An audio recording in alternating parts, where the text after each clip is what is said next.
Good afternoon. It's Tuesday, March 21st, 2017. For All Western New York News and Radio, I'm Scott Leffler. The National Weather Service calls for mostly cloudy skies today, then gradually becoming sunny with a high near 45. Overnight offers scattered flurries with a low around 19. Wednesday, mostly sunny, but a high only near 26. What's in the news? Western New York goes to Washington via Russia. A familiar name came up in FBI Director James Comey's hearing on Monday. Michael Caputo was brought into the fray by a California congresswoman who asked why Caputo, who worked in Russia for a few years, was once part of Team Trump. Caputo, you may recall, was just in the news as the man who raised money for a pro-Chris Collins billboard to replace one that was critical of Republican congressmen. Prior to working on the Trump campaign, he also worked for Jack Kemp's presidential run, was Carl Palladino's campaign manager, and had also worked on Boris Yeltsin's election efforts in Russia. Part of the reasoning for Spire's questioning. Asked for a comment on the hearing, Caputo directed All Western New York News to a post he made on Twitter Monday afternoon, which said, quote, Congresswoman Jackie Spire has it all wrong. There's no substance whatsoever to her politically motivated insinuations about me. WGRZ anchor Scott Levin is leaving the station at the end of May to take a job with West Her Automotive Group. Levin has been on Channel 2 for nearly 20 years. No word on who will replace him in the anchor chair.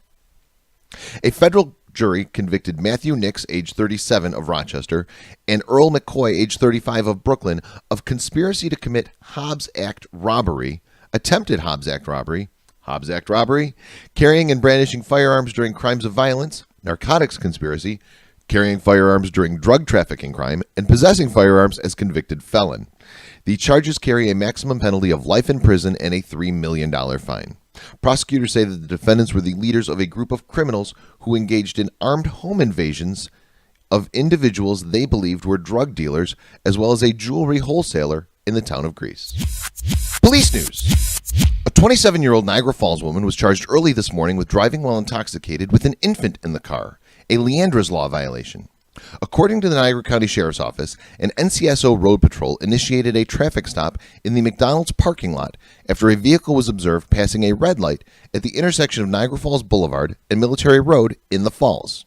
Cheyenne S. Miller was determined to be intoxicated and charged with aggravated DWI for having a blood alcohol content greater than 0.18%, aggravated unlicensed operation, switched plates, driving an unregistered motor vehicle, driving an uninspected motor vehicle, passing a red light, and endangering the welfare of a child.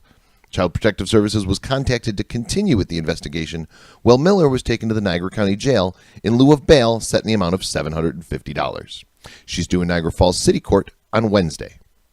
New York State Police charged 8 people with DWI over the weekend. They included 71-year-old Paul Brenton of Clarence, 41-year-old William Sywick of Lackawanna, Randall Neal, age 61 of Buffalo, Charles Morrow, age 39 of Buffalo, Patrice Coleman, age 36 of Buffalo, Michael Prentice, 24 of Lancaster, Jonathan Santiago, age 31 of Buffalo, and 26-year-old Zayed Abadi of Williamsville. Sports. A pair of power play goals by the Buffalo Sabres put them over the Detroit Red Wings at Joe Louis Arena on Monday night. Jack Eichel netted the Sabres' first goal at 10:59 of the first period, assisted by Ryan O'Reilly and Rasmus Ristolainen. Matt Molson made it 2-0 at 8:59 of the second, assisted by Tyler Ennis and Jake McCabe. And the Sabres held on for the win. Crazy, huh? They remain 9 points behind Toronto for the final playoff spot with only 10 games to go. Podcasts of last night's Here's the Thing and yesterday's Corey Comments On are both available at allwesternnewyorkradio.com. Okay, that's the news. For All Western New York News and Radio, I'm Scott Leffler. Have a great day.